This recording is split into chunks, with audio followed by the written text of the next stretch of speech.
नमस्कार, जन टीवी देख रहे हैं आप। मैं श्वेता शर्मा आपके साथ। खबरों की शुरुआत से पहले एक नजर डालेंगे अभी की हेडलाइंस पर।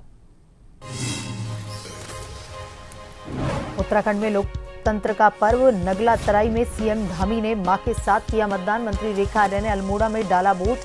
शाम 5 बजे तक कर सकेंगे मत का प्रयोग।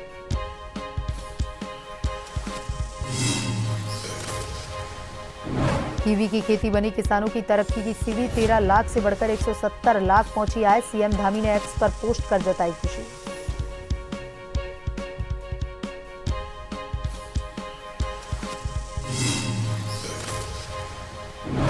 उत्तराखंड में राज्य आंदोलनकारियों के लिए नई पहल। कल्याण निगम के गठन का प्रस्ताव। मिलेगी स्थायी लाभ। सचिवालय में हुई उच्च स्तरीय बैठक।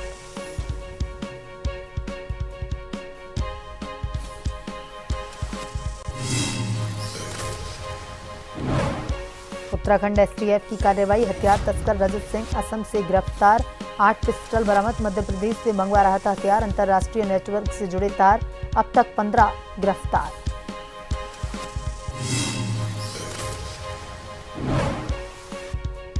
देहरादून में बदला मौसम का मिजाज। येलो अलर्ट जारी। नैनीताल बागेश्वर में भारी बारिश की चेतावनी।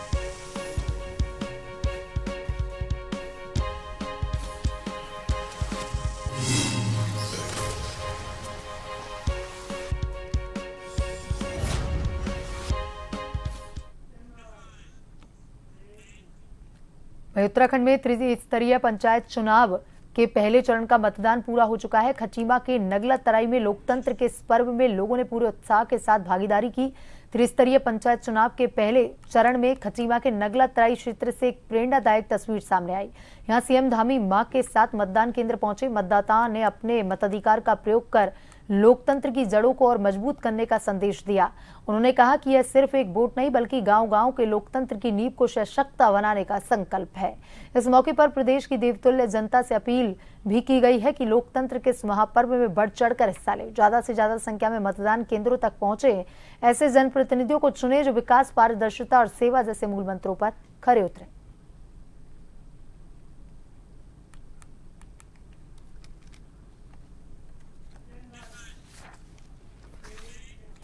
अट्ठाईस अगस्त को दूसरे चरण में होने वाले पंचायत चुनावों को लेकर के सभी प्रत्याशियों ने अपना प्रचार तेज कर दिया है और इसी क्रम में 27 रामपुर क्षेत्र पंचायत सीट से प्रत्याशी नीतू देउपा ने अपने चुनाव प्रचार अभियान को नई गति देते हुए सैकड़ों स्थानीय लोगों के साथ चुनावी रैली निकालकर जनसंपर्क करते हुए अपने चुनावी मुद्दों को जनता के सामने रखा। जनता से समर्थन की अपील की। प्रचार के दौरान क्षेत्र में नीतू देउपा ने कहा, महिलाओं को आत्मनिर्भर बनाने के लिए समूहों द्वारा रोजगार उपलब्ध करवाने का कार्य किया जाएगा। वहीं सामाजिक कार्यकर्ता एवं प्रत्याशी पति किशोर सिंह देउपा ने कहा, अगर हम चुनाव जीतकर आते हैं तो हमारी प्रथम प्राथमिकता के रूप में अवैध खनन को रोकना रहेगा। मैं रामपुर 27 से उम्मीदवार हूं और मैं समर्थन मेरे पास बहुत है। और दूसरा, मैंने जो गांव में देखा है, जिस हिसाब से जब मैं सीट जीतूंगी तो मैं उस गांव में काम करने की सोचूंगी। और मैं अभी से नहीं कह सकती मैं ये करूंगी वो करूंगी। हाँ, यहाँ जहाँ तक है मैं नशाखोरी के लिए करूंगी। जिस हिसाब से गांव में नशा बढ़ता है और जिस हिसाब से औरतें घर में दुबकी बैठी रहती हैं, मैं फिर उसमें काम करना ज़्यादा जरूरी समझूंगी। मैं समूह से जुड़ी हूँ। मैं ग्राम संगठन में सचिव हूँ। मैंने देखा है समूह में क्या है। मैं समूह से काम भी करती हूँ सर। अब मैं आपको सर जीत के आने के बाद सबसे पहले जिन गाँव में मैंने जो देखा है कमी, मैं उसको पूरा करना चाहूँगी। और मैं ये नहीं चाहूंगी कि मैं अभी से आपसे कहूँ कि मैं ये कर रही हूँ, मैं वो कर रही हूँ। मैं ये नहीं कह सकती। इतनी 27 रामपुर से खड़ी हुई, रामपुर चकलवा से। और हमारे गांव की सबसे बड़ी समस्या है यहाँ का अवैध खनन, जिसमें कि हमारे यहाँ 2 नदियाँ हैं जिनमें बहुत अवैध खनन हो रहा है और बाहर के लोग आके अवैध प्रॉपर्टी डीलिंग भी कर रहे हैं। लेकिन मेरा सबसे बड़ा उद्देश्य ये होगा कि जो ये अवैध खनन से जो नदियों में बाढ़ आ रही है और उससे गरीब लोग बह रहे हैं, लोग रोज उनके घर बह रहे हैं, उनको बचाना। त्रिस्तरीय पंचायत चुनाव के पहले चरण में चंपावत जिले के पार्टी विकास खंड में मतदान हुआ और इस बीच जिलाधिकारी मनीष कुमार और एसपी अजय गणपति ने मतदान केंद्रों का दौरा कर सुरक्षा व्यवस्थाओं का जायजा लिया।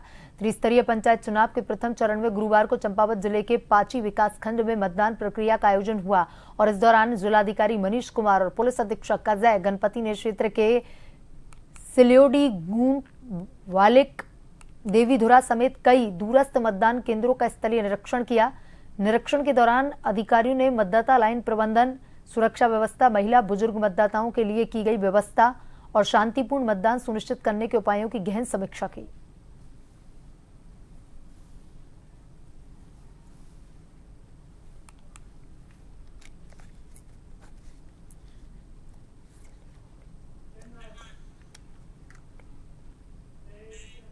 कैबिनेट मंत्री गणेश जोशी ने त्रिस्तरीय पंचायत चुनाव के दृष्टिगत मसूरी विधानसभा क्षेत्र के अंतर्गत सुवाखोली और छमरोली ग्राम पंचायत की जनसभाओं को संबोधित किया। कैबिनेट मंत्री गणेश जोशी ने भारी बारिश के बावजूद सुवाखोली और छमरोली ग्राम पंचायतों में पहुंचकर 25 स्थल जिला पंचायत क्षेत्र से भाजपा समर्थित जिला पंचायत सदस्य पद के प्रत्याशी वीर सिंह चौहान के समर्थन में आयोजित जनसभा को संबोधित कर क्षेत्रवासियों से भाजपा समर्थित प्रत्याशी वीर सिंह चौहान के पक्ष में मतदान करने की अपील की। जनसभा में भारी बारिश के बावजूद भी भारी संख्या में लोग उपस्थित रहे।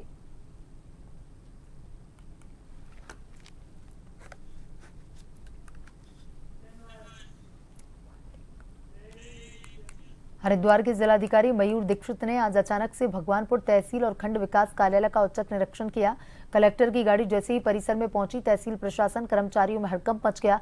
निरीक्षण के दौरान जिलाधिकारी ने सबसे पहले कर्मचारियों की उपस्थिति की जांच की, बायोमेट्रिक हाजिरी सिस्टम को परखा। इसके अलावा उन्होंने लंबित फाइलों और कोर्ट मामलों की स्थिति की समीक्षा करते हुए अधिकारियों को निर्देश दिए कि सभी कार्यों में पारदर्शिता, समयबद्धता सुनिश्चित की जाए।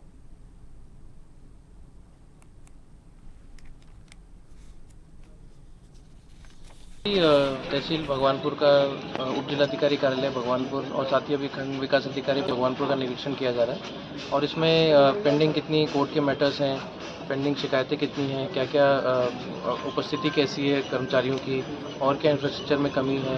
जैसे यहाँ पर तहसील शिफ्ट भी होनी है तो उस क्रम में यहाँ पर क्या व्यवस्थाएं हैं, आगे कैसे को शिफ्टिंग करेंगे और अब जो बारिश का सीज़न चल रहा है तो कहाँ से अधिक शिकायतें आ रही हैं जल भराव की, तो इस क्रम में आज समीक्षा की जा रही है, बैठक की जा रही है और निश्चित तौर पर आगे और कैसे हम बेहतर सुविधाएं कर सकते हैं उसको आज डिसाइड किया जाएगा।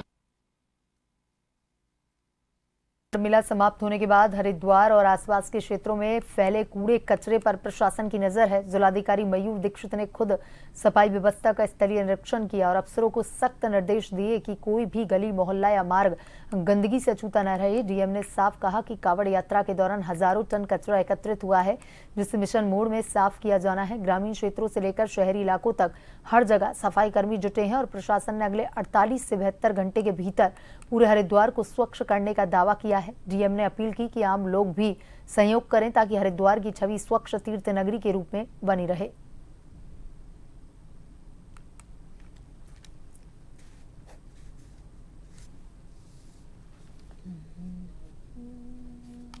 समापन पर कल से ही हमारी जो टीम्स ने शाम से ही साफ़ सफाई शुरू कर दी थी और इसमें गंगा सभा के साथ नगर निगम, नगर पालिका, नगर पंचायत, हमारे जो जिला पंचायत है और साथ ही हमारे जो खंड हैं, ब्लॉक्स हैं, पंचायती राज विभाग है, एनएच है, पीडब्ल्यूडी है, सिंचाई विभाग है, सभी को हमने टास्क दिया हुआ है और ये लोग अपने अपने जो भी इनके क्षेत्र हैं वहाँ पर सफाई अभियान चल रहा है। रात भर चला था, आज भी सफाई अभियान जगह जगह चल रहा है। आज मेरे द्वारा कावड़ पटरी का निरीक्षण किया गया और साथ ही नेशनल हाईवेज का भी निरीक्षण किया गया।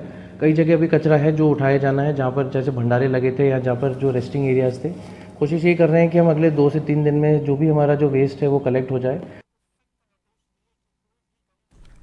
वहीं रुड़की के विशंबर साहे इंस्टीट्यूट एक बार फिर विवादों में आ गया है। एलएलबी में दाखिला लेने वाले छात्रों ने कॉलेज प्रबंधन पर गंभीर आरोप लगाए हैं। गुरुवार को कॉलेज परिसर में दर्जन छात्रों ने प्रेस वार्ता कर कहा कि उनके भविष्य के साथ न केवल धोखा किया गया बल्कि अब कॉलेज स्टाफ उनके साथ अभद्रता पर भी उतर आया है। छात्रों का आरोप है कि उन्होंने कॉलेज में पूरी फीस, यूनिफॉर्म और अन्य खर्च देकर एलएलबी में दाखिला लिया, लेकिन उन्हें यह जानकारी नहीं दी गई कि कॉलेज और यूनिवर्सिटी के बीच मान्यता को लेकर विवाद चल रहा है। इस कारण से करीब 92 छात्रों का एडमिशन रद्द कर दिया गया और उनका पूरा 1 साल बर्बाद हो गया।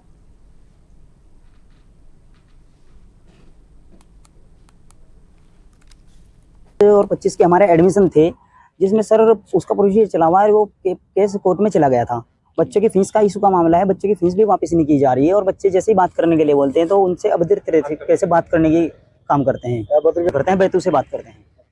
जी 23 तारीख लगी हुई थी और 23 तारीख में उसके बाद फिर कोर्ट ने 1 तारीख दे दी है। हमें 24 तारीख में बुलाया गया था, आश्वासन दिया गया था कि आप लोग 24 तारीख में आना और आप अपनी फीस लेके जाना। कितने स्टूडेंट तो सर काफी थे, लगभग 65 स्टूडेंट है जिनका रजिस्ट्रेशन हो रखा है और अभी तक उनका 1 साल भी बेकार हो चुका है। कुछ तो बिटियां ऐसी है और बच्चे भी ऐसे हैं जिनके गार्जियन भी ये बोल रहे हैं कि अब आप पढ़िए, उनका साल तो बेकार हुआ पर उनका जीवन भी बेकार हो चुका है।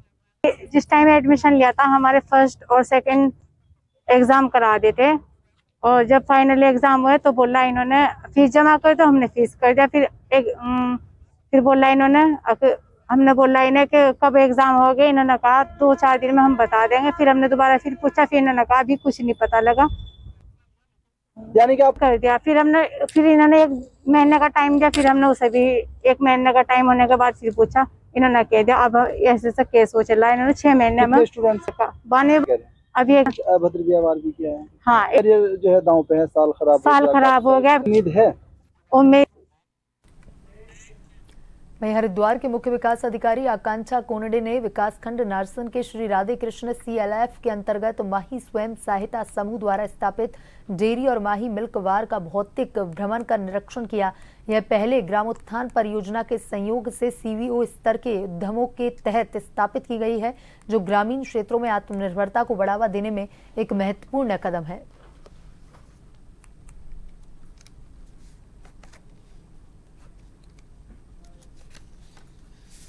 आज नारसन ब्लॉक में हमारे राधे CLF है, उनके द्वारा डेयरी का काम किया जा रहा है और बहुत ही अच्छा काम किया जा रहा है। अभी जो इनके द्वारा जानकारी दी गई है उसमें कम से कम 1000 लीटर जो है पर डे दूध का कलेक्शन किया जा रहा है, कम से कम 60 से 70 महिलाओं के द्वारा। और उस दूध कलेक्शन करने के उपरांत ये दूध जो है वो आंचल डेयरी को भी बेच रहे हैं और मार्केट में भी बेच रहे हैं डायरेक्टली। और उसके अलावा अन्य जो प्रोडक्ट्स हैं, मिठाई हो गया, घेवर हो गया, ये सारे भी प्रोडक्ट्स इनके द्वारा बनाए जा रहे हैं। और इस आउटलेट को जो शुरू हुआ है उसको अभी 1.5 से 2 महीने ही हुए हैं, मगर प्रति महीने जो है इनकी 60,000 के आसपास नेट प्रॉफिट जो है वो निकल के आ रहा है। इसके अलावा सिकंदरपुर गांव में भी इन्होंने कलेक्शन सेंटर प्लान किया हुआ। तो इन सभी को हमने रीप की योजनाओं से, NRLM की योजनाओं से जोड़ते हुए इनको लाभान्वित किया है। और वक्त तो चला है छोटे से ब्रेक का। ब्रेक के बाद वापस खबरों की तरफ रुख करें।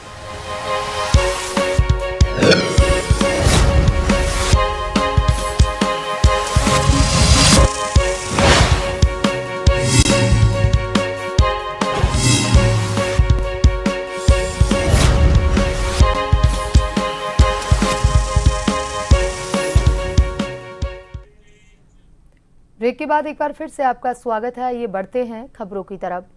अंधकार में भी जिसने तिरंगे का सपना देखा, जिसने पर्वतों से आंख मिलाकर के चलना चुना, उस बेटी का नाम है श्वेता। जन्म से दृष्टिबाधित होने के बावजूद श्वेता ने हौसलों के सहारे वो कर दिखाया जो सामान्य आंखों से भी हर किसी के बस की बात नहीं। श्वेता ने लद्दाख की 4220 मीटर ऊंची चोटी पर तिरंगा फहराकर न सिर्फ एक कीर्तिमान रचा बल्कि देश का सिर गर्व से ऊंचा कर दिया। श्वेता बताती है कि जब उन्होंने माउंटेनियर बनने का सपना साझा किया तो कई संस्थानों ने उन्हें नजरअंदाज कर दिया। मेल्स के जवाब नहीं आए, ट्रेनिंग देने से मना कर दिया गया और लोग साथ चलने को भी तैयार नहीं हुए। लेकिन श्वेता नहीं रुकी। उन्होंने सोशल मीडिया और इंस्टाग्राम जैसे प्लेटफॉर्म पर मदद की गुहार लगाई। तब उन्हें साथ मिला उत्तराखंड के पर्वत गाइड अंकित उमा भारती का, जिन्होंने IMF के कोर्स के दौरान श्वेता के हौसले को पहचाना।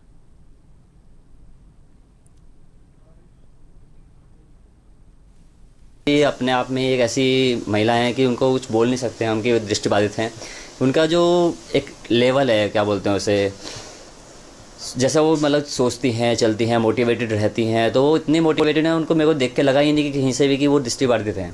तो पहला ही उनका जो एक्सप्रेशन था देख के उनको मेरे को लगा ही नहीं कि वो उनके मतलब उन्हें नहीं दिखता है या वो असमर्थ हैं किसी चीज़ को करने में। तो जब उनसे मैं मिला IMF में कोर्स के दौरान मेरी उनकी मुलाकात हुई थी, तो काफ़ी उनको देख के मेरे को खुद प्रेरणा मिली कि जिस तरीके से वो क्लाइंबिंग कर रही थी, एक नॉर्मल लड़की और उनके वो देख के अंतर बहुत अलग दिख रहा था, क्योंकि एक नॉर्मल लड़की भी नहीं कर पा रही थी, वो इतने अच्छे से कर पा रही थी। पहले हमने जितना भी परिश्रम किया, हम कहाँ कहाँ गए, कहाँ से निराशा मिली, वो किसी को नहीं दिखता। और ठीक मेरे साथ भी ऐसा ही हुआ। मैंने बताया आपको कि मैं करना चाहती थी, माउंटेनियर एक बनना चाहती थी।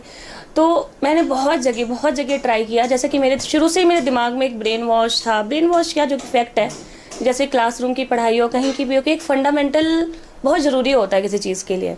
तो मेरे भी था कि जैसे मैंने बहुत रिसर्च किया, मुझे पता चला बीएमसी कोर्स होता है, एएमसी कोर्स होता है। तो एएमसी तो छोड़ो, मैं बीएमसी के लिए मैंने बहुत इंस्टीट्यूट में बहुत जगह ट्राई किया, मेल किया, मेरे से जितना हो सकता था, क्योंकि मुझे पता है कि अगर मुझे ट्रैक करना है तो मैं अकेले नहीं कर सकती, ये फैक्ट है। वहीं उत्तराखंड में किसानों की आय बढ़ाने की दिशा में एक नई कहानी लिखी जा रही है। प्रदेश सरकार के प्रयासों से कीवी की खेती अब लाभकारी खेती का नया उदाहरण पेश कर रही है। वर्ष 2022-23 में कीवी का उत्पादन 100 क्विंटल रहा, जिससे किसानों को करीब 13 लाख की आय हुई। लेकिन अगले ही वर्ष 2023-24 में उत्पादन 11 गुना बढ़कर 1150 क्विंटल तक पहुंच गया और किसानों की कमाई 170 लाख यानी कि 1.7 करोड़ रुपए तक पहुंच गई। यह आंकड़ा बताते हैं कि सरकार द्वारा दी गई तकनीकी मदद, प्रशिक्षण, मार्केट एक्सेस और योजनाओं का असर अब जमीन पर दिखाई देने लगा है। बढ़ता हुआ उत्पादन और उससे हुई आमदनी न केवल किसानों की आर्थिक स्थिति को मजबूती दे रही है, बल्कि राज्य सरकार के विजन को भी धरातल पर साकार कर रही है।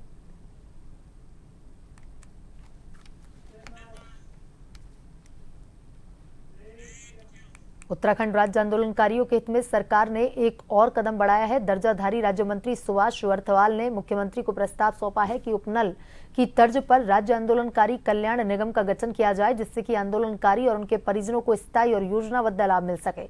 राज्य आंदोलनकारियों के कल्याण के लिए सरकार लगातार सक्रिय है और इसी कड़ी में राज्य आंदोलनकारी सम्मान परिषद को अधिक प्रभावी बनाने की दिशा में प्रयास जारी हैं। दर्जाधारी राज्य मंत्री सुभाष श्रीवास्तव ने सचिवालय में बैठक कर आंदोलनकारियों उनके परिवारों के हितों पर चर्चा की। इस बैठक में एक विशेष कार्य योजना बनाई गई।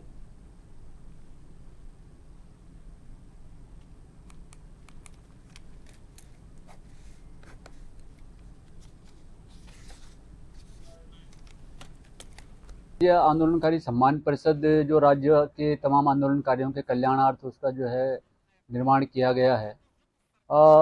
जब से मुझे जो है दायित्व मिला है, मैंने प्रयास किया है कि उसको आंदोलनकारियों के हित में गतिमान किया जाए और इसी निमित्त एक वृहद बैठक जो है सचिवालय के अंदर मैंने जो है आहूत करवाई थी गृह सचिव की अध्यक्षता में, जिसमें करीब 14 बिंदुओं के ऊपर जो है उसमें चर्चा हुई। बहुत सारे बिंदु थे, जैसे चिन्हीकरण का के संदर्भ में बहुत सारे आंदोलनकारी जो रह गए उनके पुनः जो है चिन्हीकरण की प्रक्रिया शुरू हो। सम्मान पेंशन की बढ़ोतरी थी, 10% क्षैतिज आरक्षण जो प्रभावशाली तरीके से नहीं इम्पोज हो पा रहा है, उसको किस तरह प्रभावशाली तरीके से हम जो है उसको धरातल पर उतारें। तो इस तरह के तमाम बिंदुओं पर चर्चा हुई।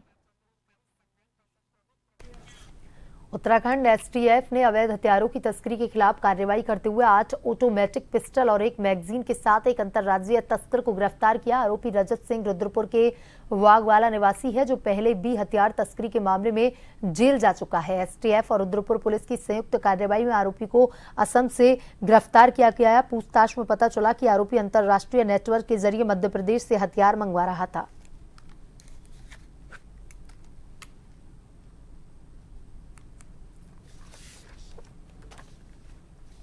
एसटीएफ द्वारा जो 3 इलीगल वेपन्स के जो गैंग को बस्ट किया गया है, जिसमें कि एक पहला चीनू पंडित गैंग था, ग्रुप था, जिससे कि 3 पिस्टल और एक सीएमपी मिला था। फिर उसके बाद एक न्यूजीलैंड बेस्ड एक गैंग था और जो जिसका मास्टरमाइंड न्यूजीलैंड लोकेशन जिसकी है, और उसमें 2 पिस्टल काशीपुर से बरामद हुए थे। उसी कड़ी में तीसरा गैंग है जिसमें कि ये खजान सिंह एक अरेस्ट हुआ है। ये बागवाला रुद्रपुर का रहने वाला है। पूर्व में भी इस पर मुकदमा है लूट का और इलीगल वेपन सेल का। इससे 8 पिस्टल सेमी ऑटोमेटिक पिस्टल जो हैं ये बरामद हुई हैं। और इसके साथ जो 3 लोग और थे, युवराज, जगजीत और गुड्डू, ये 3 फरार हो गए हैं। तो ये वांटेड हैं हमारे। तो ये लोग मध्य प्रदेश से लेके आए थे पिस्टल, और जो बैकवर्ड लिंकेजेस है जहाँ से पिस्टल लेके आए थे उनसे भी हम जांच कर रहे हैं और मध्य प्रदेश पुलिस से भी हमने संपर्क किया है। रामनगर में आज सुबह गरजिया माता मंदिर के पास हादसा हुआ, जहां सुंदरखाल गांव से ढिकोली स्थित राजकीय इंटर कॉलेज जा रहे स्कूली बच्चों से भरे टेम्पो को एक तेज रफ्तार कार ने टक्कर मार दी, जिसमें 8 स्कूली बच्चों सहित ड्राइवर और एक बुजुर्ग यात्री घायल हो गया। हादसे के बाद स्थानीय लोगों ने तुरंत सभी घायलों को रामदत्त संयुक्त चिकित्सालय पहुंचाया, जहां प्राथमिक उपचार के बाद 2 बच्चों की गंभीर हालत में हायर सेंटर रेफर किया गया। फिलहाल पुलिस आगे की कार्रवाई में जुट गई है।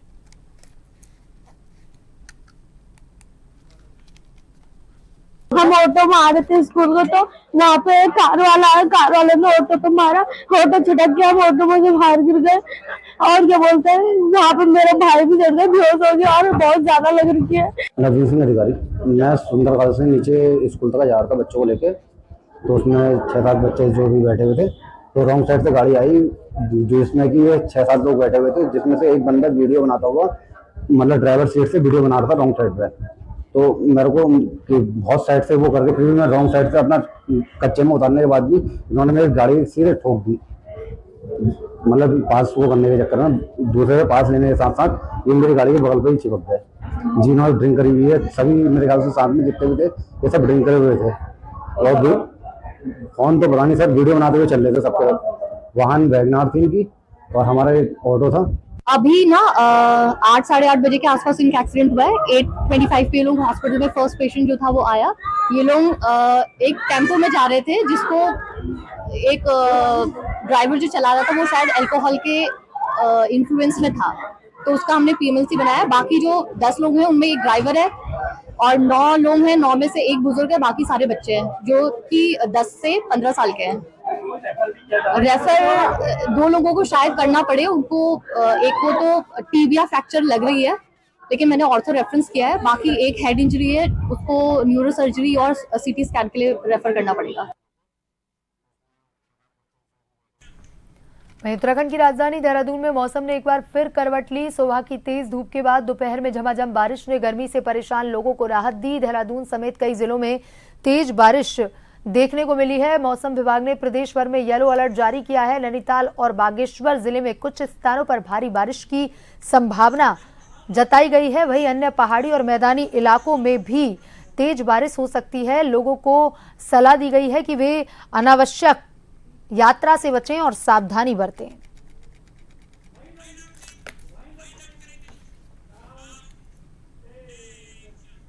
बुलेटिन में अभी तक के लिए इतना ही। बने रहिए जन टीवी के साथ। नमस्कार।